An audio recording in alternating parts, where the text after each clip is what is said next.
ഒരു requested video ആണ് കേട്ടോ ഇന്ന് ചെയ്യാൻ പോകുന്നത്. നോമ്പിനൊക്കെ എന്നും ഒരുപോലത്തെ കറി ഉണ്ടാക്കി എടുക്കുന്നതിന് പകരമായിട്ട് ഇടയ്ക്കൊക്കെ ഇതുപോലെ നല്ല ക്രീമി ആയിട്ടുള്ള ചിക്കൻ കുറുമ ഉണ്ടാക്കി നോക്കൂട്ടോ. അടിപൊളിയാണ്. പൊറാട്ട, ചപ്പാത്തി, നൂൽപുട്ട്, എഗ്ഗ് റൈസ് എന്തിൻ്റെ കൂടെയും ബെസ്റ്റ് കോമ്പിനേഷൻ. അതിന് വേണ്ടിയിട്ട് ഒരു പാൻ വെക്കുക. പാനിലേക്ക് 2 ടേബിൾ സ്പൂൺ വെളിച്ചെണ്ണ ഒഴിച്ചു കൊടുക്കുക. അതിലേക്ക് 2 ഗ്രാമ്പൂ, 2 ഏലക്ക, ഒരു പീസ് പട്ട ചേർത്ത് കൊടുക്കുക. പിന്നെ ഒരു 3 സവാള, മീഡിയം സൈസിലുള്ള സവാള അരിഞ്ഞതും അതിലേക്ക് ആവശ്യത്തിനുള്ള ഉപ്പും ചേർത്തിട്ട് നന്നായിട്ടൊന്ന് വഴറ്റിയെടുക്കാം. അതിനുശേഷം അതിലേക്ക് 4-5 പച്ചമുളക് നമ്മുടെ എരിവിനനുസരിച്ച് എടുക്കുക.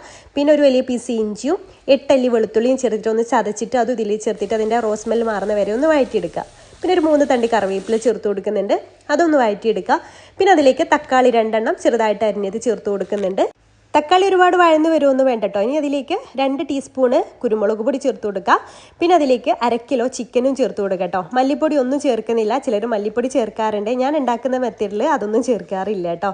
പിന്നെ ഇത് അടച്ചു വെച്ചിട്ട് ചെറിയ തീയിലിട്ടിട്ട് ഒന്ന് വേവിച്ചെടുക്കാം. പിന്നെ നിങ്ങൾക്ക് തൈര് വേണമെങ്കിൽ ചേർക്കാം. അപ്പം ഒരു തക്കാളി എടുത്താൽ മതി കേട്ടോ. തൈര് ചേർക്കുന്നുണ്ടെങ്കിൽ തേങ്ങ അരക്കുന്ന കൂടെ ഒരു 1/4 കപ്പ് തൈര് ചേർത്ത് കൊടുക്കാം. അപ്പം ഞാൻ അരമുറി തേങ്ങയും അതിലേക്ക് ഒരു 8-10 അണ്ടിപ്പരിപ്പ് വെള്ളത്തിൽ സോക്ക് ചെയ്തതാട്ടോ, അതും കൂടെ ചേർത്തിട്ട് നല്ല ഫൈനായിട്ടൊന്ന് അരച്ചെടുത്തിട്ടുണ്ട്. എന്നിട്ട് വന്നിട്ടുള്ള ചിക്കനിലേക്ക് അതങ്ങ് ഒഴിച്ചു കൊടുക്കാം.